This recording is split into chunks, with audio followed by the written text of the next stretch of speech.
तो hit machine का अभी एक मोबाइल पोस्टर हुआ जारी भातार का करी।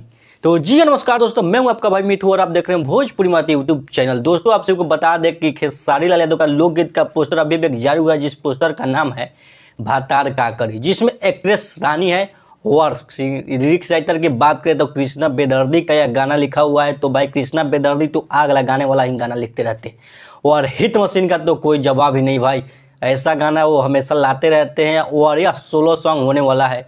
नहीं, शिल्पी राज भी साथ में गाई हुई हैं और एक्ट्रेस रानी एक्ट्रेस और कृष्णा बेदर्दी का लिखा हुआ गाना कल हो रहा है रिलीज सुबह स्पीड रिकॉर्ड भोजपुरी चैनल पर। तो खेसारी लाल यादव का फैंस तैयार हो जाइए और गर्दा उड़ा दीजिए। सुबह सुबह रिलीज हो रहा है स्पीड रिकॉर्ड भोजपुरी चैनल पर। पोस्टर आप सामने देख पा रहे हैं, जिसका बोल ही कुछ ऐसा है भतार का करी। तो रानी का और खेसारी लाल यादव का डांस तो दोनों का केमिस्ट्री कुछ अलग ही गाने में दिखता है। तो आप सभी तैयार हो जाइए कल सुबह सुनने के लिए भतार का करी।